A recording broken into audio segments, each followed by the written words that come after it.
Buenas noches, amigos. Bueno, esta semana ha sido muy activa aquí en Sin Tregua. Hemos tenido noticias, reportajes, comentarios importantes y varias comparecencias. La primera, que fue el lunes, tuvimos la comparecencia en este programa del senador Antonio Tavera Guzmán por la provincia de Santo Domingo del Partido Revolucionario Moderno, donde ofreció importantes declaraciones que queremos compartir con ustedes en esta nueva emisión. Buenas noches, Antonio. Muchas gracias por la invitación. Buenas noches. Si usted fuera a evaluar los 2 años que lleva como senador, ¿cuáles usted entiende son sus principales logros y proyectos? Bueno, nosotros tenemos una agenda legislativa en el Senado que tiene 3 ejes fundamentales. Primero, el tema del fortalecimiento de la institucionalidad democrática. Segundo, recuperación de derechos de la gente. Y tercero, el tema de desarrollo productivo. Esos 3 son los temas fundamentales que nosotros trabajamos como agenda. En el tema del fortalecimiento institucional, para nosotros fue muy importante, luego de 1 año y medio, luchando porque el proyecto nuestro de extinción de dominio se aprobara, y por fin ya se aprobó. Se aprobó porque llevamos conciencia a la gente, llevamos este proyecto a la calle, recogimos casi medio millón de firmas, la meta era 1 millón.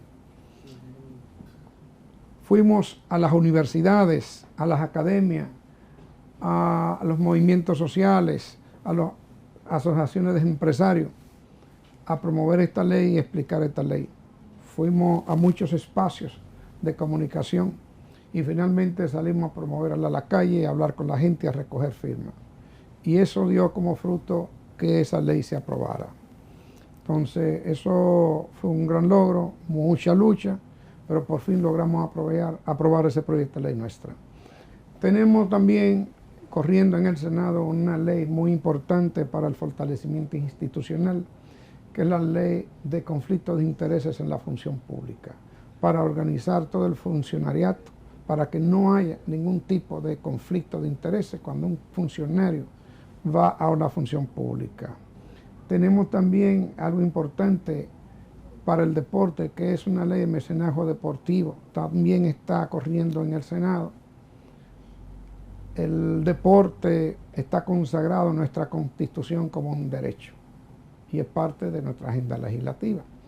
Estamos trabajando también, ya pasamos también el ordenamiento en términos jurisdiccional de la justicia en la provincia. Nos faltaban 3 distritos judiciales, ya los pasamos también como agenda legislativa. En el territorio tenemos 3 casas senatoriales abiertas para trabajar con la comunidad. Desde la Casa de Santo Domingo Este, desde la Casa de Santo Domingo Norte y desde la Casa de Santo Domingo Oeste. Ahí tenemos más de 22 programas de intervención. ¿Qué hacemos ahí? Desde ahí nosotros tenemos programas como Saludablemente, que tenemos psicólogos para concientizar o para intervenir en conflictos de adolescentes con la ley, tema de maltrato de las mujeres y ese tipo de cosas, temas familiares. Tenemos también, desde ahí hacemos lo que le llamamos Voces del Barrio. Voces del Barrio es una actividad donde nosotros nos sentamos con la comunidad, con los barrios, a escuchar las necesidades colectivas del barrio. Y esas necesidades las canalizamos a través de las instituciones, con la gente, porque nosotros creemos en la gente. Creemos que para lograr los cambios necesariamente la gente tiene que participar en sus propios cambios. No creemos en acercamiento clientelar con la gente. Creemos en que la gente asuma su carencia como lo que es derecho que siempre se le han negado. Entonces, hacemos la labor de representante con la comunidad a través de Voces del Barrio. Desde que usted llegó al Senado, muchos senadores no lo vieron muy bien, porque usted fue el primero que se opuso al barrilito. Explíquenos esa experiencia que usted vivió con sus propios compañeros del PRM. Bueno, mire, es que yo vengo a la política por un compromiso país.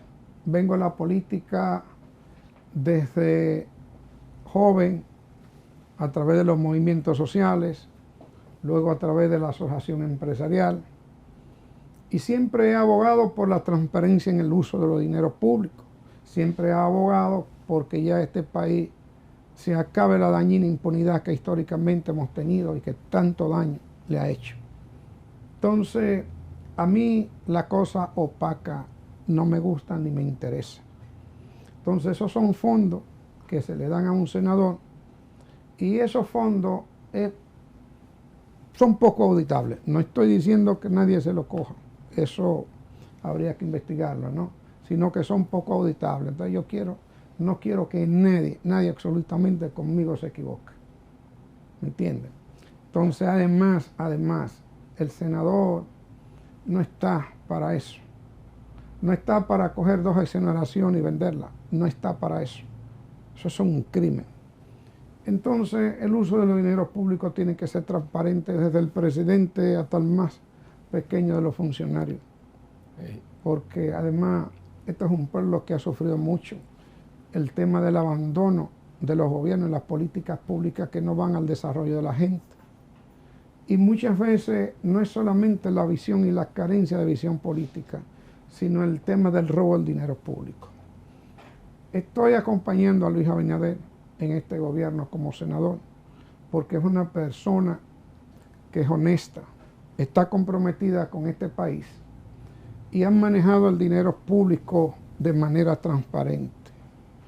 Y además tienen la visión del desarrollo, que es importante eso.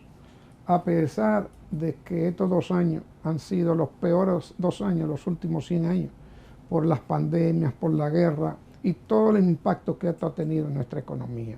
A pesar de todo esto, la economía ha crecido y es una de las economías que más ha estado creciendo en América Latina. Claro, está el hecho de la pobreza, de la desigualdad, que no basta con crecer. No basta con crecer, sino que este crecimiento tiene que traducirse en desarrollo de la gente, en acabar con la pobreza, con buena educación, con buenos empleos, con buena seguridad ciudadana. Es decir, que la gente pueda acceder a los derechos fundamentales para poder vivir. Usted era de los senadores que no quería que siguiera Eduardo Estrella en la presidencia del Senado. Bueno, Eduardo Estrella es un aliado, como yo lo fui también. O sea, yo en principio no vine al PRM, luego sí me inscribí, pero el PRM gana con una gran coalición política y social. Muchos movimientos sociales alrededor de esta coalición y muchos partidos pequeños, medianos alrededor de esta coalición, y don Eduardo fue uno de esos dirigentes políticos que depuso su candidatura presidencial para apoyar a Luis Abinader a través de una senaduría. Bueno, ha habido mucha resistencia porque el PRM, los senadores, querían un senador de su propio partido, del propio PRM, pero por circunstancias y situaciones no se dio, pues don Eduardo creo que a pesar de que tiene 2 años, va para 2 años, lo ha hecho muy bien. Sí. ¿Usted cree que hay condiciones para que el presidente Luis Abinader se pueda repostular? Bueno, las condiciones sería, si usted me preguntara si el presidente Luis Abinader tiene el derecho para repostularse, claro, la Constitución le da ese derecho. Es un periodo y otro y para su casa. Eso va a depender de cómo sea la auditoría final de aquí a un año quizás del gobierno, que creo que va a ser buena. Va a ser buena. Entonces eso le permitirá a él pensar si va a optar por ese derecho que tiene constitucionalmente de ir a una reelección. Su mejor aspiración como senador, ¿cuál ha sido? Su mejor logro. Bueno, esa ley de extinción de dominio fue un gran logro, bien luchada. El hecho de que nosotros hayamos, por ejemplo, en una comunidad que no tenía agua, llevarle a 20,000, 50,000 gente agua a través de la la intermediación nuestra junto con la comunidad ante la institución que rige la política pública del agua es un gran logro. Y así te puedo mencionar muchos logros, muchos logros. En estos 2 años, ¿cuál ha sido su peor frustración como senador? Muchas. ¿Cómo cuáles?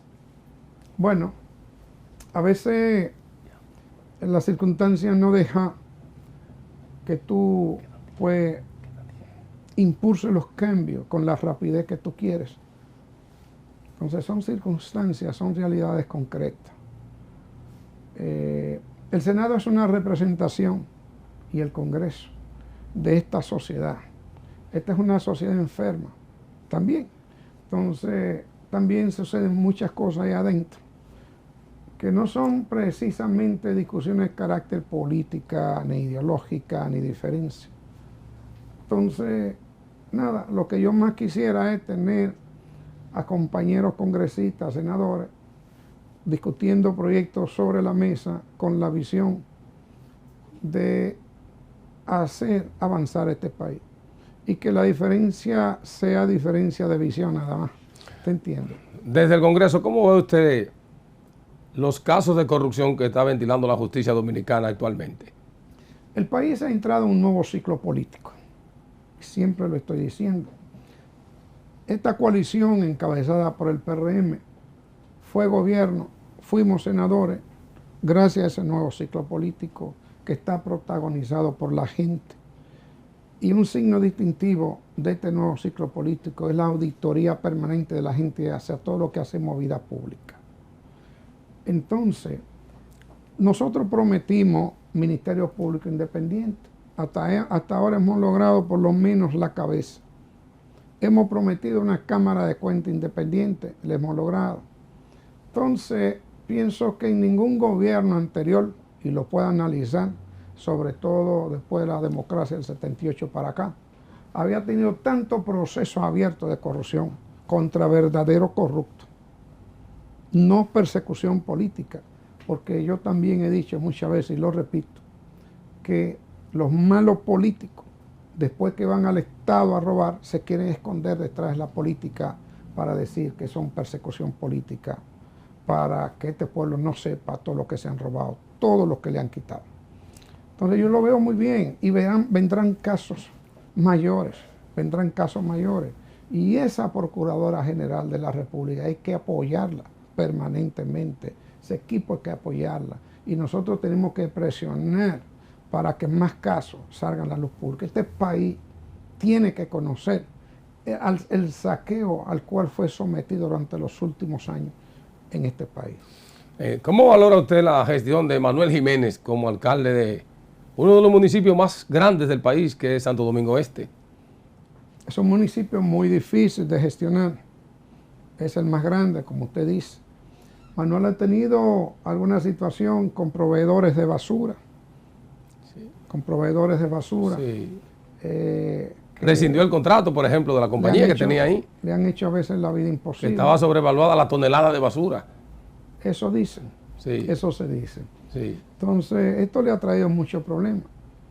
Manuel y la gestión, la gente no la valora solamente por la seriedad o la honestidad de la persona que está administrando. La gente valora lo que se está haciendo. Si la gente no le recoge la basura, pues lo va a valorar mal. Si él recoge la basura, lo va a valorar bien. Sí. Entonces ha tenido dificultad, pero creo que le está saliendo. Creo que está saliendo. En su provincia, ¿qué proyecto le falta en los 2 años que le quedan como senador? Mire, el próximo 18 de este mes, del mes de septiembre, vamos a lanzar Santo Domingo 2050. Es un proyecto que lo empezamos en campaña, lo proyectamos en campaña y se lo planteamos al presidente de la República y el presidente de la República lo asumió. Y llevamos 1 año y 3 meses más o menos trabajando. Es un proyecto de desarrollo integral.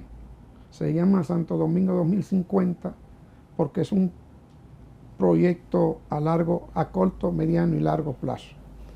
Esto va a cambiar la vida de la provincia entera, de sus 7 municipios y 8 distritos municipales. Es una ciudad alrededor de la circunvalación, planificada, corredor industrial, todos los servicios. desde transporte, hospital, universidad, centro de innovación, todo. Punto logístico, zona franca, parque para mediana y pequeña empresa. Ahí tendremos inversión extranjera también en alta tecnología. Entonces, ese es el gran proyecto, mi sueño, de convertir a la provincia de Santo Domingo en ese nuevo Santo Domingo que nosotros prometimos en campaña y lo seguimos promoviendo, de convertir la provincia de Santo Domingo en el espejo del desarrollo. La provincia de Santo Domingo es la provincia más grande del país, es la que demográficamente crece en mayor cantidad de habitantes cada año, pero es la provincia más desigual en términos relativos, pero es la provincia que tiene índice de desarrollo humano, está en el lugar 28 de 32, a pesar de todas las potencialidades que tenemos como provincia. Entonces, este gran proyecto de desarrollo integral de toda la circunvalación y tocará también los territorios aledaños, trayendo formación y trayendo miles de empleos, va a hacer que Santo Domingo se convierta en la metrópoli de este país. ¿Qué impacto tendrá la UAS allá? Mucho, porque el 60% de los estudiantes de la UAS vienen del este, de Boca Chica, de Guerra. Vamos a tener dos universidades, una en el norte, que ya tenemos los terrenos dentro de Santo Domingo 2050, y otra en el este. Pero también ahora nosotros conseguimos habilitar un edificio de 3 niveles que se está habilitando ahora. Hicimos un acuerdo, la Casa Senatorial, con el ITLA y la institución que tenía ese edificio, para llevar allá un ITLA, y esperamos que en octubre, noviembre estemos abriendo esa sucursal del ITLA para darle servicio a 3.000 estudiantes diarios, por la mañana, tarde y noche. 3.000 estudiantes que pudieran estar saliendo de una carrera en 2 años y pudieran estar asumiendo trabajo desde aquí, inclusive en el extranjero, para desarrollo de software y ese tipo de actividad. Finalmente, creemos nosotros en el tema productivo como eje central de nuestra agenda legislativa. La gente sale de la pobreza solamente a partir del buen trabajo, y el buen trabajo se logra con la buena formación. Finalmente, ¿algún mensaje sobre la problemática del tránsito aquí, no solamente en la provincia de Santo Domingo, sino en el Distrito Nacional? Bueno, pienso que la provincia es un caos, porque ha crecido la provincia y el distrito, han crecido desorganizadamente. Precisamente este gran proyecto Santo Domingo 2050, cuando se haga, cuando se empiece a desarrollar, va a aliviar la carga del caos del transporte también del distrito. La va a aliviar la carga. Y yo pienso que es un tema, el metro también, que va allá por los Alcarrizos, va a llegar a todos los Alcarrizos, va a ayudar mucho. Sacar algunas empresas industriales que están en el distrito, que sería para 2050 también, va a aliviar el tema del transporte. Claro, necesitamos mayor planificación ahí. Son muchos temas, el tema de la seguridad ciudadana, el tema del empleo, el tema de la salud, sobre todo en la provincia. Entonces, el tema de la seguridad social y la pensión, son tantas reformas que tenemos pendientes en este país, que tenemos que darnos rápido porque el mundo va muy acelerado y no nos podemos quedar atrás, porque República Dominicana es un mini continente, lo tiene todo de verdad, pero le han robado tanto que no nos ha permitido darle salto al desarrollo.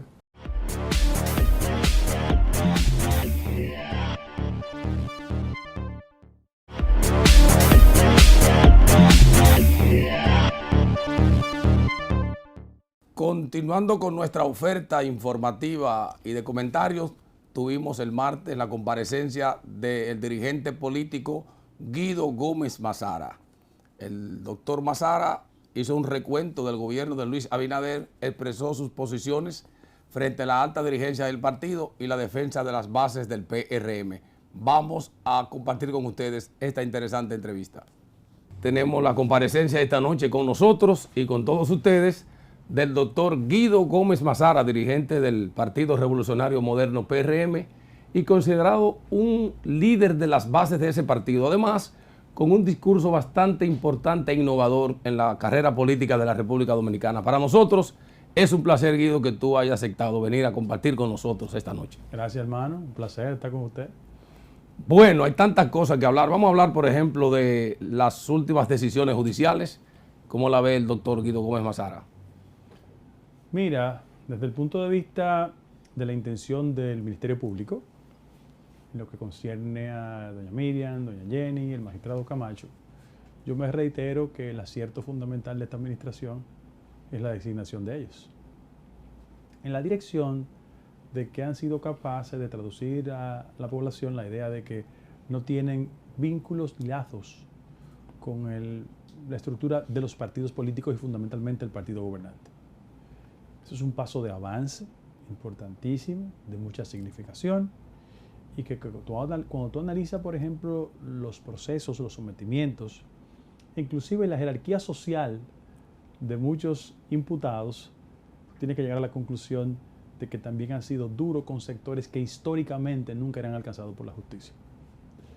El caso más reciente, que es el caso que no es una acusación formal, es un requerimiento a una jueza de instrucción que autorizó que compañías y ciudadanos que le presumen vínculos con una operación de un monto de 19.000 millones de pesos, les sea investigado sus operaciones administrativas.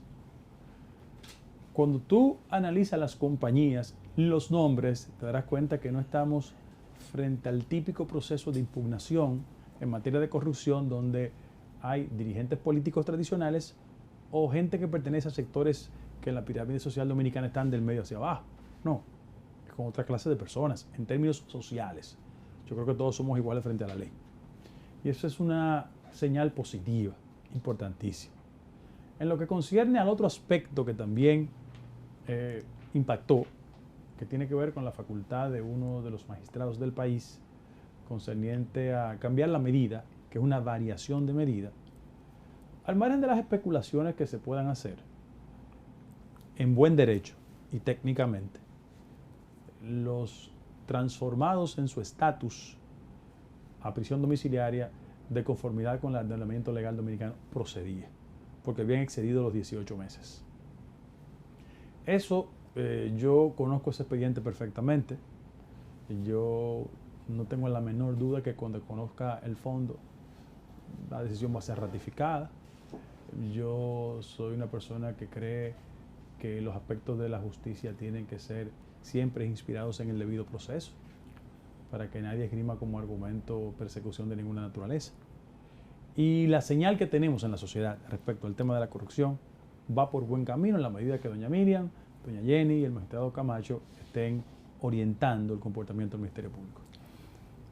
Mucha gente entiende que, por ejemplo, algunos escándalos de este gobierno han sido cometidos por personas que no necesariamente eran dirigentes del partido como tales. Vienen de la sociedad civil y del sector empresarial, comenzando con Macarrulla. Claro. ¿Cuál es la visión de Guido Gómez Mazara? Tú sabes que yo, que soy una persona ADN, parte de la estructura partidaria, siempre he creído que la construcción de una mayoría implica la suma de muchos sectores, más allá de los partidos políticos. Sin embargo, los partidos políticos estamos atrapados y entrampados en una lógica injusta que permite que gente se aproxime al candidato o al partido con sus recursos, ayude a la victoria y a la hora de retribuir esa contribución se sienta con la autoridad por encima de la maquinaria partidaria. A tal punto que los dos últimos acontecimientos de mayor impugnación ética tienen un común denominador, porque tanto Macarrulla como Donald Guerrero representaron la fuente de procura de recursos de dos políticos, uno expresidente y hoy Macarrulla, que estuvo vinculado hasta los otros días con la administración del presidente Abinader. Ambos no son personas del aparato, son personas que contribuyen a la victoria y procurando recursos a veces se sienten con la capacidad de irse más allá de reglas. Al final de la jornada, desacreditan la gestión. Yo he venido observando dos cosas. En primer lugar, los partidos políticos son el sostén de la democracia. Una. Dos. Y he visto con preocupación que los políticos se han dejado sustituir realmente la gente vota por políticos y vemos entonces que los políticos están cediendo ese respaldo popular que da la mayoría. Es decir, un senador, un diputado, un alcalde o una alcaldesa es electo con el voto directo de una mayoría. Y esa mayoría lo escoge por un determinado periodo, 4 años. Pero, ¿por qué los políticos han cedido ese mandato popular? Por ejemplo, Participación Ciudadana, un organismo que si tú lo pones en una boleta nadie vota por ellos. Es decir, tú tienes que estar constitucionalmente inscrito en un partido político, ese partido tiene que estar registrado. ¿Por qué? ¿Qué falta ahí? ¿Falta de liderazgo o los políticos se han dejado sustituir? Johnny, los únicos responsables de que la construcción de una mayoría en búsqueda del poder implique tocar puertas más allá de los partidos políticos somos los mismos políticos. Porque con nuestra conducta, nuestras actuaciones, hemos generado el nivel de impugnación y de legítima sospecha en amplísimos sectores de la vida nacional. Yo no estoy en contra de la sociedad civil, por el contrario. Siento que sirven de contrapeso. Ahora, el problema es que mucha gente que ha ido a la sociedad civil lo ha hecho porque ha tenido militancia partidaria o social y frente al descreimiento respecto al comportamiento de los partidos políticos se va a esa demarcación. Yo te puedo citar 3 o 4 dirigentes de la llamada sociedad civil que han terminado militando en los partidos políticos y qué bueno que eso pase. Ahora, lo que también tenemos que nosotros reflexionar como clase política, ¿cuáles son las expectativas que no estamos llenando en la sociedad, que la gente no viene hacia nosotros? El fenómeno de los últimos 4 o 5 años es un descenso en la militancia y un ascenso considerable en la militancia social. ¿Qué ha sido el 4% del PIB para la educación y las sombrillas amarillas? ¿Qué ha sido Marcha Verde? ¿Por qué las plazas se ocupaban? Bueno, porque la ciudadanía entendía que las élites de los partidos políticos tienen una especie de muro subterráneo de complicidad que impide que la ciudadanía, cuando se articulan los partidos políticos, se sienta representada. Eso es lo que yo pienso ha pasado. En el caso del PRM, muchos pensábamos que realmente se iba a inscribir en el proceso democrático. Es decir, un partido que viene del desprendimiento del PRD, con todas las mañas del PRD, ¿cómo es posible que sus procesos internos no se tome en cuenta la mayoría del partido? No se permita que sea la mayoría que decida. Por el contrario, mira, hablar en primera persona nunca es elegante, pero el proceso que yo viví es la mejor manifestación de cómo las élites de los partidos pretenden administrar los procesos internos, pero exigirle a la gente que después vote por ello en las candidaturas nacionales. Yo algún día lo voy a escribir. Yo siempre tengo un tema pendiente, que son unas memorias a destiempo, de mis últimos 20 años de experiencia política, que ha sido muy accidentada. Pero me ha generado la experiencia lo siguiente. La dirección media y la base de los partidos siguen siendo democráticos. Sus cúpulas no. Porque sus cúpulas construyen agenda que no necesariamente se corresponde con el interés de ellos. Y frente a eso lo que quieren es reducir los ámbitos de participación. Si nosotros como partido político salimos del PRD porque no había democracia interna, ¿cómo tú le puedes explicar a la sociedad que los mecanismos de elección interno, cuando debió participar 1,8 millones, participaron 1.200 personas? En la cultura política eso se llama legitimidad democrática. O sea, la dirección de mi partido no tiene legitimidad democrática. Por eso, cuando al partido lo cercan, cuando al gobierno lo cercan, no hay una respuesta política, porque técnicamente el partido está institucionalmente desvencijado solo al servicio del gobierno. Inclusive, hubiera sido mucho más útil para el gobierno no tener un presidente que también es relacionista público del gobierno, frente a las deficiencias de esas defensas políticas fundamentales. Y como el partido está literalmente, su cúpula, adherida a la administración pública, no hay mecanismos de diferencia. Pero hay que seguir, no hay que perder la fe. En el caso particular yo he dicho que me quedé muy tranquilo en el proceso interno. Dije que eso era una convención de empleados. Pero en la construcción de una candidatura presidencial que la voy a presentar oficialmente al país, no me voy a quedar tranquilo si pretenden conculcar el derecho de la base del partido a expresarse en una convención. Yo he dicho varias veces que el caso del PRM es para analizar. Luis Abinader es electo en la convención del PRM con 400,000 votos, 450,000 votos. Leonel Fernández pierde la convención del PLD con 1,100,000 votos. ¿Qué pasó ahí? ¿Dónde está el triunfo, en este caso, de Luis Abinader? ¿No se han sentado ustedes como partido a analizar por qué PRM en el poder no crece. Mira, el partido en su lógica institucional no funciona. Hay dos personas que creen que son los dueños del partido y los partidos no tienen dueños. Los partidos son expresión de una voluntad que se orienta desde el punto de vista de lo organizacional en una dirección. Frente a eso, yo aspiro a un partido de verdad, no de mentira. En el caso específico, yo no creo solo que hay que recordarnos y recordarle a la sociedad que no hay un partido que está pensando en las cosas, sino que no hay un partido con un cuerpo intelectual que le dé perfil y sentido de la historia a la gestión de gobierno. Porque la mayoría de los compañeros están muy ocupados o en estar en el tema administrativo o aspirar a diputado, senador, alcalde, pero no estamos pensando en un proyecto de pensamiento respecto a lo que debe ser un partido político. Y como eso no pasa, los niveles de disgusto se van profundizando en la sociedad. Nosotros ganamos las elecciones, sí, pero aprovechamos la insatisfacción y el disgusto con el PLD. Había un hastío. Y por vía de consecuencia lo que te demuestra el elector es que cuando unas expectativas no son llenadas, la gente reacciona. ¿Y cómo reacciona? Votándote en contra. Entonces, esos niveles de hipocresía y construir una burbuja de simpatía sobre la base de calcar el esquema viejo del expresidente Medina, de que las encuestas lo colocaban por encima de todo el mundo, que estaba más cerca de Dios que de la tierra. A la hora de la verdad, cuando fuimos al terreno de los hechos, la verdad se impuso sobre la mentira. O sea, frente a eso, yo quiero pedir a los compañeros y compañeras que nos miremos en ese espejo. Que nos preguntemos, ¿estamos gobernando para todos? Los compañeros que construyeron una esperanza han sido en gran medida retribuidos. ¿Qué no está pasando que una parte de la población piensa que solo gobernamos para las élites? Un partido que tiene una base social y popular evidente. Entonces, tú gobiernas para todo el mundo, pero en el marco de un país impactado por una crisis del COVID-19, con unos componentes de inflación a la vista, aunque hemos experimentado nivel de crecimiento, pero la inflación supera el crecimiento, el proceso de inequidad social se va a profundizar. ¿Dónde toca eso? A los sectores que en la pirámide social son los más pobres. ¿Quiénes son los más pobres? La gente que vota por nosotros. Entonces, tenemos que decirle a ellos que el cambio no solo llegó porque le insertamos y provocamos que participara en el tren administrativo, sino porque las políticas sociales han mejorado sustancialmente el nivel de la gente.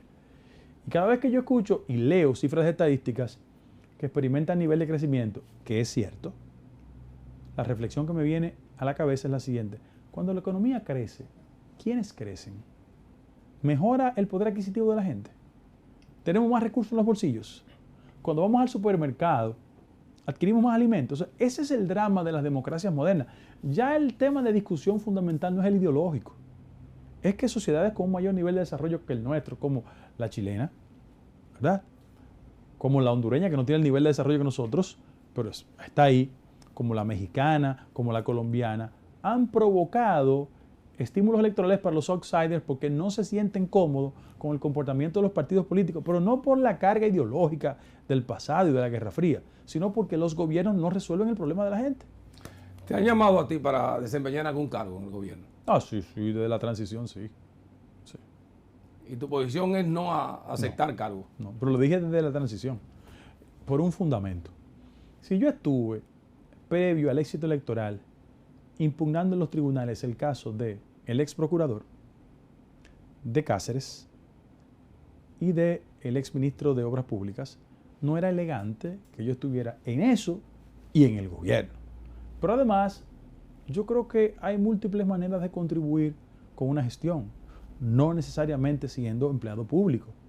Y eso me da la libertad suficiente para cuando no tenga coincidencias con las políticas del gobierno decirlo.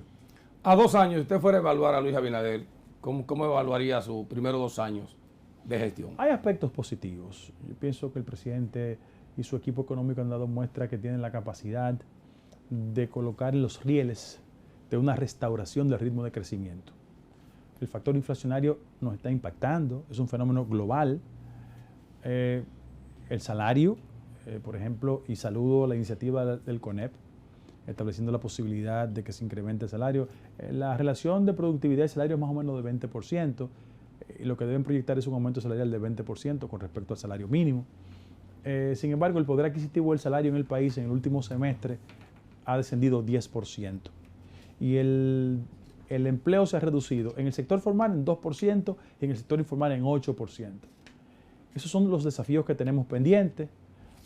Creo que el factor de mayor perturbación desde el punto de vista de la paz social es la inseguridad ciudadana. El gobierno ha diseñado políticas, pero seguimos perturbados y afectados por esa situación.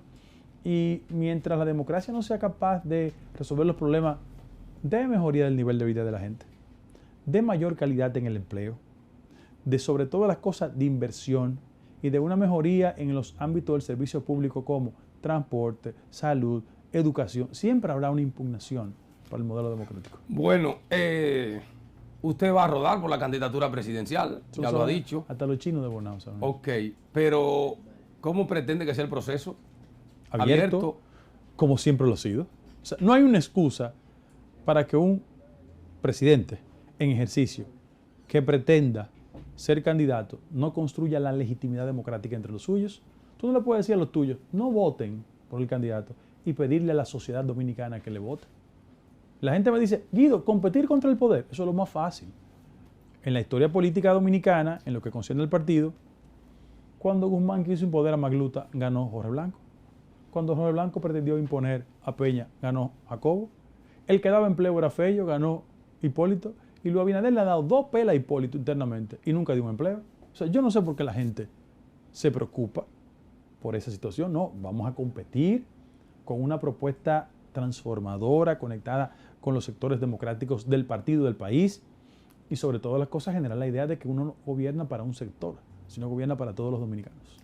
En el aparato político hay quienes dicen que el PLD tiene una quinta columna en el PRM, y de esa quinta columna hablan de Hipólito Mejía. Dicen que Hipólito Mejía es un hombre muy cercano al presidente Medina, y que pudiéramos estar asistiendo a ver acontecimientos de acercamiento. Me gustaría saber si usted sabe algo de eso o qué usted ve en ese tipo de relación, aunque Hipólito ha dicho que él y Danilo son amigos de manera personal. Sí, mira, yo tengo muchos años que no veo a Hipólito. Yo tengo casi 2 años que no veo a Hipólito, de verdad. No por nada malo, sino que cada quien tiene sus actividades. Todo el mundo sabe que él me distinguió con una posición. Yo le he dicho 1000 veces que yo agradezco de pie, nunca de rodillas, que mi convicción sobre la vida y respecto a la política con Hipólito es totalmente diferente. Sin lugar a dudas, yo no tengo la capacidad de impugnar las relaciones de amistad con nadie. Yo pienso que hay que ser amigo de todo el mundo. Ellos siempre aducen también que yo soy amigo de Leonel Fernández. Sí. Y yo he dicho, bueno, yo tengo una relación de carácter académica e intelectual con Leonel Fernández, de libros, pero yo nunca he trabajado por Leonel. Los jueces del Tribunal Superior Electoral cercano a él me daban por la cabeza. Quien llevó el caso del PM fui yo. O sea, conmigo no hay dudas de que una relación de carácter personal no afecta el comportamiento político. Ahora, hay otros que piensan lo contrario respecto al tema de la relación de Danilo Medina e Hipólito Mejía. Allá ellos. Yo lo que sí creo es que nosotros como partido político tenemos que aprender a construir fortaleza en la diversidad. No hay que pensar igual. Hay que tener una propuesta de transformación de una sociedad como la nuestra que evidentemente esté en el rezago. Yo me muevo en diferentes puntos del país y tengo muchos amigos en el PRM y me han dicho lo siguiente: Paliza anda recorriendo el país ya señalando candidatos a las alcaldías. Ustedes saben que las elecciones municipales son previas y que incluso pudiera ser un termómetro para la presidencial. Me gustaría saber cómo el PRM debe manejar eso, porque se entiende que Paliza, reelecto presidente del partido, cuando va a una comunidad no debe señalar a nadie, lo que debe comportarse de manera institucional. ¿A usted le ha llegado algún tipo de denuncia en ese No, pero si los compañeros del partido en su dirección no entienden que el proceso de la democratización de la sociedad le pasó por encima de ellos, están equivocados. Y el que no respete la decisión de la mayoría internamente sabe perfectamente que habrá una reacción. En una comunidad, tú no puedes imponerle un candidato al margen del criterio de la mayoría, porque los otros que se sienten pateados, excluidos, afectados, van a actuar políticamente. Y casi siempre actúan en la dirección de contribuir a la derrota de ese candidato. Entonces, lo propio es que en el partido, si se respetan las reglas institucionales, el problema es que hay gente que ha sido impuesta y actúa como mandadero de oficio del interés del presidente de la República. Eso no tiene mucha legitimidad democrática y por vía de consecuencia siempre se cree eficiente en la medida que actúa en función de lo que le dice el presidente.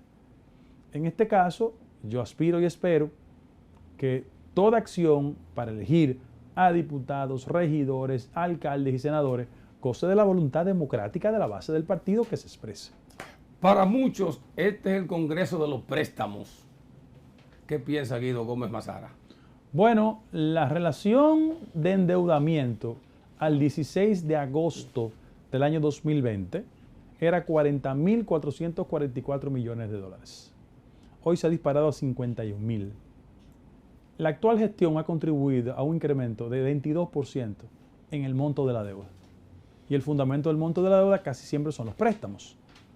Eso es una señal que debe conducir a una reflexión. Y por vía de consecuencia yo creo que las mayorías congresionales no pueden servir de sello gomígrafo del interés del Poder Ejecutivo. Hay que tener un nivel de contrapeso, porque al final de la jornada, si le fuimos críticos al PLD por el amplio proceso de endeudamiento, perdemos autoridad moral cuando en la República Dominicana, por las recaudaciones de los organismos fiscales, estamos pagando de cada 100 pesos que ingresa al fisco, 24 en amortización de la deuda.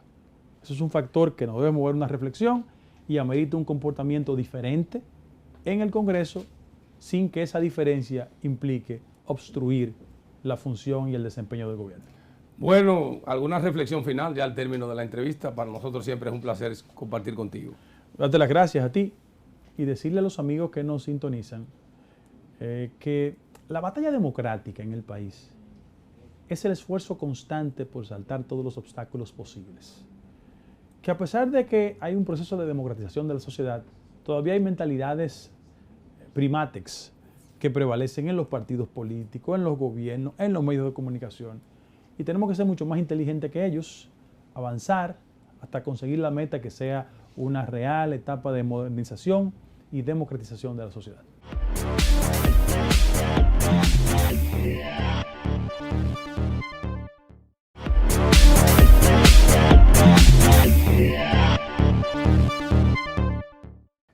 Y finalmente cerramos la semana con la comparecencia del diputado del Frente Amplio, Juan Dionisio Rodríguez.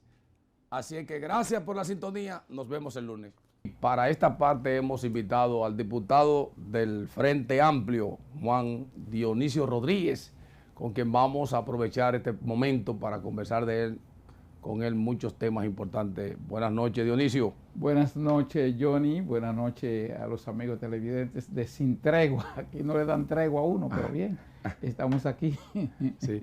Bueno, usted sabe, señor diputado, que terminó recientemente la legislatura, la primera legislatura, y queremos saber cuál es el trabajo, ¿no?, que está haciendo la Cámara de Diputados y sobre todo usted, cuáles proyectos usted sometió y qué se le quedó y qué más importante ustedes aprobaron allí. Bueno, mira, de los pocos diputados y diputadas que presentamos nuestros informes de gestión del año 2000, del 16 de agosto del 2021 al 2022, fue el bloque Juan Pablo Duarte, que lo componen los diputados Paul Santiago, Braulio Espinal, Mateo Espaillat y Juan Dionisio Rodríguez Restituyo, que formamos el bloque Juan Pablo Duarte. Nosotros entregamos el informe, como dice la Constitución, de lo que presentamos el año pasado. Nosotros presidimos la Comisión Permanente de Derechos Humanos e visitamos 19 recintos carcelarios y ya ese informe está en el Pleno de la Cámara de Diputados. Pero además presentamos, el diputado Mateo Espaillat presentó un proyecto de ley para declarar el día 6 de agosto como Día del Atletismo Nacional, porque ese día varias medallas olímpicas fueron conquistadas ese 6 de agosto. Feri Sánchez, Ligulín Santo, etcétera. Pero además presentamos un proyecto de ley para que el CONANI pueda querellarse, no solamente el Ministerio Público, sino que CONANI pueda querellarse contra los padres y contra las personas que hayan cometido hechos que no tienen que ver con abandono de niños y con otras violaciones a los menores y a los adolescentes que no haya que esperar el Ministerio Público. Y nosotros presentamos un proyecto, el proyecto de ley de discriminación para todo el tema de la discriminación VIH-Sida. Y un proyecto que ojalá el gobierno y el PRM le pongan atención, un proyecto que nosotros presentamos, también el bloque y nosotros en particular, que tiene que ver la creación de una jurisdicción especializada para conocer casos de corrupción, sí, que se inicie en la Corte, porque como ustedes podrán ver, miren lo que acaba de pasar, 18 meses en el caso de Antipulpo, todo para la calle, no se ha conocido ni siquiera la primera audiencia de discusión de las pruebas, porque los jueces ordinarios no van a tener tiempo para conocer los casos de corrupción. Entonces nosotros hemos presentado un proyecto de ley para crear una jurisdicción especializada, que esos jueces únicamente se dediquen a conocer casos de corrupción y que empiecen en las cortes penales, okay, que tienen menos casos. Entonces la corte, exacto, como tribunal de primera instancia, un tribunal de segundo grado sería la Cámara Penal de la Suprema Corte de Justicia, y el tribunal ya de última instancia sería el Pleno de la Suprema Corte de Justicia. Y así nosotros podemos cumplir con los actos de corrupción, porque va a pasar 4 años. Y además agilizar esos procesos. Y agilizar esos procesos, sí, porque con la justicia ordinaria es un problema. ¿Me entiende? ¿Usted recibe el barrilito de la Cámara de Diputados? Mira, nosotros desde que llegamos a la Cámara de Diputados hemos mantenido una conducta que no es en la Cámara de Diputados, sino que la tuvimos en el ayuntamiento, porque en el ayuntamiento del Distrito Nacional también había un barrilito que nosotros no lo tomamos. En la Cámara de Diputados vamos a decir que no existe un barrilito, existen apoyos a los diputados que hacen actividades en la provincia, que nosotros no recibimos absolutamente nada de la Cámara de Diputados, solamente recibimos nuestro salario, ni siquiera las exoneraciones, renunciamos a ella, porque no estamos de acuerdo con esa práctica en la Cámara de Diputados. Los diputados presentan sus informes, no sé si lo presentan o no lo presentan, pero nosotros lo que criticamos antes de ser diputados, ahora no podemos hacerlo. Hemos querido ser coherentes con una práctica política distinta en la sociedad dominicana, y entonces por eso no asumimos ni renunciamos a todas las cosas que no sea salario en la Cámara de Diputados. ¿Qué pasó con Marcha Verde? Bueno, Marcha Verde tuvo el éxito de sacar al PLD del poder, pero el gobierno que se generó de Marcha Verde no era en el fondo lo que Marcha Verde queríamos.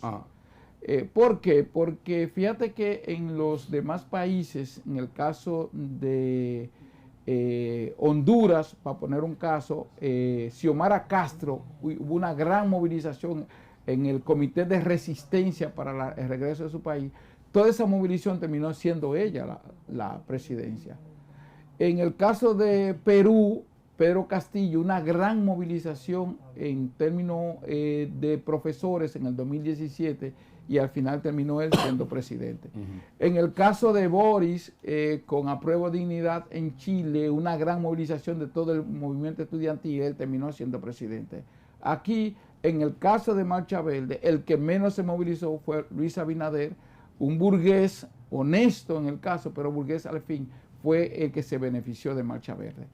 Y el compromiso de Marcha Verde de la lucha contra la impunidad, contra la corrupción, se designó una procuradora independiente, y eso es lo único que ha hecho Luis Abinader. En términos de lo demás, porque nosotros pensábamos que íbamos a ver un cambio en términos políticos, en términos económicos, y en la sociedad dominicana, eso está todavía... Pero ustedes fueron aliados de Luis Abinader. No hay dudas de que nosotros fuimos aliados, y era correcto aliarse con Luis Abinader porque había que salir de la dictadura constitucional del PLD, pero Luis Abinader no ha llenado la expectativa. En el caso del Frente Amplio, esa alianza terminó, y nosotros lo que nos estamos planteando ahora es relevar este gobierno, pero evitar ¿Y con quién? Que el PLD1 y el PLD2 entonces ustedes van a hacer una coalición de izquierda para participar en las elecciones. Eso, estamos creando esas posibilidades. El Frente Amplio, incluso el martes, acaba de hacer un panel con Fidelio de Pradel, Iván Rodríguez, Rafael Charles Mejía, Carmen Mazara, Alceino Hernández, buscando las razones históricas por qué no se ha dado la unidad de los sectores progresistas y de izquierda en la República Dominicana. Ese mismo panel lo vamos a hacer el 27 de febrero de septiembre, ahora, pero con jóvenes de menores. Pero ustedes de mismos van a participar años también, ¿verdad? Sí, sí, nosotros hemos planteado 7 puntos, 8 puntos, como una propuesta. Hemos estado haciendo una serie de desayunos con todas las organizaciones de izquierda, porque nosotros creemos que debe darse esa unidad y que los candidatos deben de ser electos de manera democrática. Hay que ser demócratas. Si queremos una gran unidad, tenemos que aspirar a procesos democráticos. Y esos procesos democráticos es que vamos a participar con el padrón de la Junta, vamos a hacer una primaria, vamos a hacer un plebiscito, vamos a hacer una coalición en la que nos sometamos a todos los que quieran ser candidatos, que cumplan con unos requisitos, y que el que gane sea el candidato de todo, como pasó en Chile. Eso va nada más a la presidencial, o va a la municipal, o va a la legislativa. A todos los niveles. En todos los niveles donde hayan más de un candidato, tienen que someterse pese al crecimiento que está logrando la izquierda en América Latina. Eso es la gran verdad. La mayoría de presidentes que están siendo las cinco principales hay dos o tres todavía en el banco que seguro pueden ganar, que es el caso del presidente Lula en Brasil, que dicen que las encuestas están por allá arriba. Pero hay una gran decepción en América Latina, el caso de Nicaragua y Daniel Ortega. ¿Cómo ve Dionisio Rodríguez este paso que ha dado Nicaragua? Bueno, mira, ese es un tema que hay que discutirlo. Nicaragua se ha convertido en Centroamérica. Nosotros no defendemos el régimen político que está en Nicaragua. Pero hay que reconocer que Nicaragua, y quizá ese sea uno de los temas que tenemos que discutir, es el país que más ha crecido en términos económicos y en términos de salud en Nicaragua. Yo no estoy de acuerdo con lo que se ha implementado en el régimen político. Nosotros creemos en la democracia. El esposo y la esposa dirigir un gobierno, los hijos como parte del gobierno. Televisión y periódicos. Pero hay que reconocer que el término de crecimiento, de desarrollo humano, de resolverle problemas fundamentales a las personas, yo creo que en Nicaragua también hay que reconocer eso. Y el hecho de que no esté en las manos del imperialismo norteamericano en Nicaragua, de que no sean ellos los que dirijan la política de Nicaragua, también es un hecho que también tenemos que ver, porque siempre se ha dicho que la democracia es la que le permite a los Estados Unidos dominar esos países. Y eso no está pasando en Nicaragua, como no pasa en Cuba. Ni en Venezuela. Y ni en Nicaragua, pero de todas maneras ahí hubo procesos electorales. Hay que ver con las condiciones, porque hubo procesos electorales. Sí, pero los candidatos presidenciales, la mayoría presos. Bueno, pero hay que ver las razones, porque las informaciones que, por ejemplo, nosotros tenemos no eran... En Nicaragua hay 21 partidos políticos. Y de lo que van a participar, y no estoy diciendo que estoy de acuerdo con el régimen de yo sé, en Nicaragua, pero ahí habían 21 partidos políticos y todos los que eran candidatos eran toditos dirigentes de ONG, no de los partidos políticos que participaron. Pero de todas maneras, yo pienso que ese es un tema que la sociedad de Nicaragua tiene que verlo y que el pueblo de Nicaragua tiene que verlo, porque Daniel Ortega, que no es ni de izquierda, siempre fue el movimiento del Frente Sandinista de Liberación Nacional, era un movimiento democrático, ni siquiera marxista, ¿me entiendes? Socialdemócrata, apoyado por la socialdemócrata cuando iniciaron todo ese proceso guerrillero que se daba en América Latina a finales de los años 60 y al término de los años 70. Por cierto, el triunfo de la revolución fue en el 79. Así es. En pleno huracán David aquí, recuerdo perfectamente. Y con el apoyo de Venezuela. De todo Cuba y todo el mundo. Todo el mundo y la República Dominicana. Así es. Acuérdate de aquella brigada que fueron dominicanas de reconstrucción después de la guerra. Y muchos dominicanos fuimos a Nicaragua a alfabetizar. Y médicos y eso. Dionisio, hay un problema muy preocupante en el país, la migración indocumentada haitiana. Mira, precisamente estamos en el 2022, ¿no? ¿Verdad? Hace 102 años, 1919, estaban los soldados norteamericanos en la República Dominicana. En ese entonces teníamos la ocupación norteamericana. Cuando aquí hubo una gran migración haitiana promovida por los Estados Unidos para cubrir el déficit laboral que tenían los ingenios azucareros en manos norteamericanas en ese momento. Sí. Y esa migración... 16 hasta el 24. Hasta el 24. Okay. Esa migración hizo que uno que después no gobernó 30 años se hiciera rico, porque era coronel del ejército, después fue general, y entonces todo ese tráfico migratorio había que pagarlo. Sí. Y entonces el tema migratorio en la República Dominicana tiene que ver con las mafias. Sí. Y date un dato. ¿Tú sabes cuánta visa tiene disponible la República Dominicana solamente para Haití? Sí. 120,000. En un año. En un año. Sí. ¿Tú sabes cuánto? Y hay 5 consulados dominicanos allá. ¿Tú sabes cuánta visa ha otorgado este gobierno? ¿Cuál? Este gobierno de Luis sí. Abinader. Sí. 87,000 visas haitianas. ¿Tú sabes cuánto ha recuperado en términos de dinero? Casi 16 millones de dólares solamente con visas haitianas. Eso es sin el tráfico de personas, sin la trata de personas, que ese es un gran negocio que se da en la frontera. Si cumpliéramos con la ley laboral y con la ley de migración, entonces no tuviéramos ese problema. 80-20. El tema haitiano es un tema de irresponsabilidad de las élites económicas y del gobierno dominicano, tanto la haitiana como dominicana, que no han querido darle una solución. Aquí firmamos una paz perpetua, recuérdate, en el 1929, entre Horacio Vázquez y el presidente Bonó en Haití. Sí. Y vino la matanza del 37, vinieron controles migratorios. Haití, Trujillo empezó una nacionalización de la frontera haitiana, que eran, aquí habían barrios y provincias que se haitianizaron. De hecho, 5 provincias que eran dominicanas, como era el Atalaya, San Miguel, se convirtieron en ciudades haitianas. Comenzando con Hincha. Y con Hincha. Claro. Y con Oyoamé, que es lo que es Juana Méndez. Bueno, un amigo mío, Tony Pichardo, que sabe mucho de creol y conoce bien Haití, sabe que esa es una situación que es de irresponsabilidad de ambos estados, el tema haitiano.